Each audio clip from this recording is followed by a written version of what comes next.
Hi, I'm Shalane from TSE Tuition, and I'm going to talk about the three groups of prompts that you're likely to get in VCE English and EAL.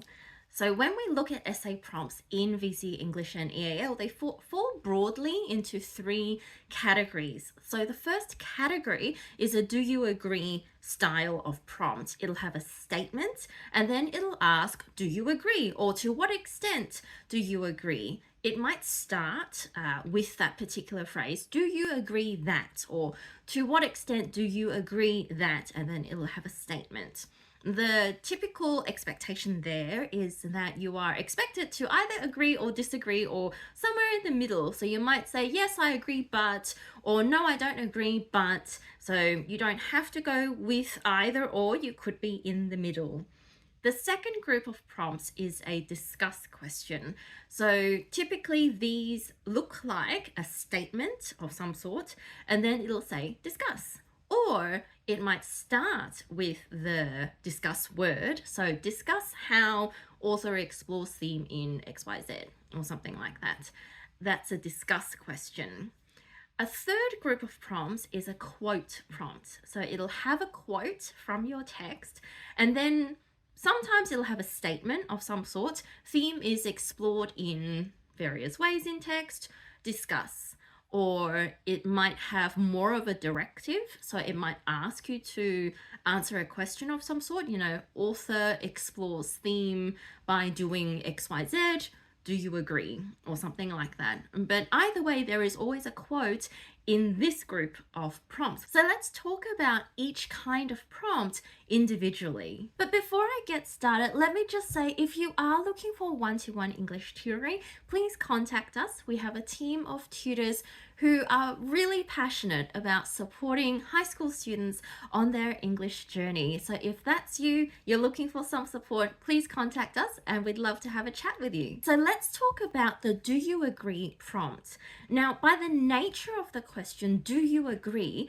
It has to ask you something that is debatable, right? It can't ask you something that is really hard to argue against. It can't ask you something that is absolutely true, right? It couldn't be a question that you couldn't argue against. Otherwise, like, what would be the point of such a question? So the trick, if you see a prompt that says, do you agree, or to that effect, the trick is to look at the prompt really carefully and find where those little wiggle rooms of debate are, because often it will read like a really true statement. So we want to look for extreme words. We want to look for something like absolutely, ultimately, most, least, impossible, hopeless, really extreme words where there's not a lot of room for interpretation, right? So if we were to take a prompt, say, Romeo and Juliet were always doomed to die. Do you agree? Right. On the surface, it kind of sounds like, well, yeah, like, I mean, it's written in the stars, of course they had to die.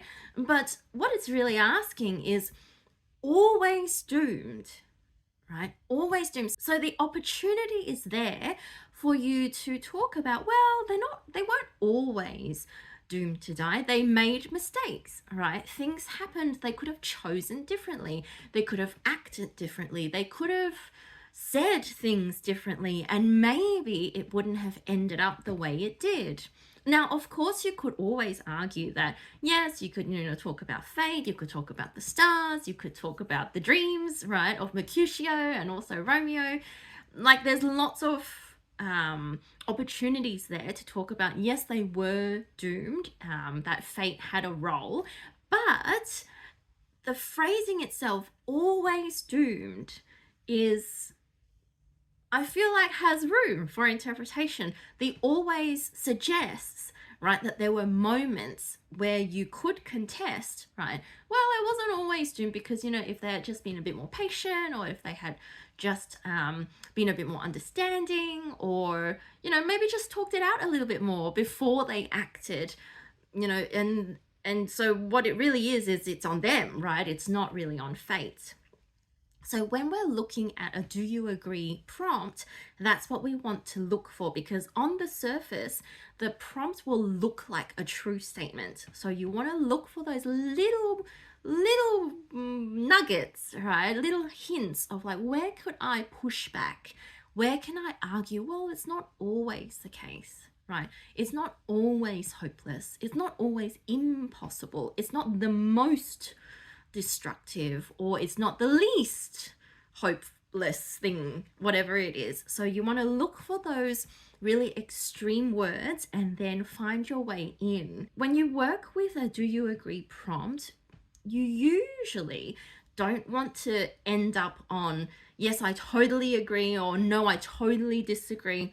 A really good essay response will find moments in the middle, right, where it's like, well, it is mostly true, but there are little bits here and there, or it's mostly not the case, but you know, it's kind of like that here and there. So you do want to find the nuance, and you do want to find that middle ground to show your examiner or your teacher that you really know the text very well. The second group of prompts, so the discuss prompts, there it is not quite the case that you have to find a debatable point.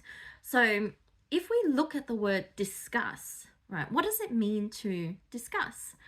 Most of the time, we're talking about how something is true, or why something is true, or if it is true, then what are the flow-on effects or consequences of it, right? So usually discuss command will follow a statement that is pretty true. It'll say something like, Macbeth's tragedy is that he gave up what he had in order to pursue false riches, right? So it's pretty much true. There is a little bit of wiggle room, like is that the whole tragedy, or is the tragedy that he's lost relationships and, you know, things like that, right? But it's mostly true that it's tragic because he was a good man to start with, right? And then the witches and the prophecies, and it's all downhill from there, right? And so that is tragic. And so the prompt or the statement there is pretty true, but the command discuss, right? It's not really about whether or not it's true. It's asking you to discuss how it is true, or why is it true, or that if this is true, then what does it say about the nature of tragedy? What does it say about the nature of, you know, fallen heroes, right? So the discuss prompt is there to get you to elaborate on the statement that's been given. It's not asking you to debate whether or not it's true. It's asking, how is it true? Or why is it true that this is the tragedy of Macbeth? So the third group of prompts, the quote prompt, as I said, will always have a quote in the prompt. Now the question is, what do you do with the quote in the prompt? Now, it's really important that when you're working with a prompt like that, that you know exactly where the quote comes from. You need to know who is saying it, why are they saying it, who are they saying it to, what's the situation around, right, where this quote comes from. So it's really important to know all of that, because it gives you a hint. Well, actually, it tells you, right, what your essay is expected to be about.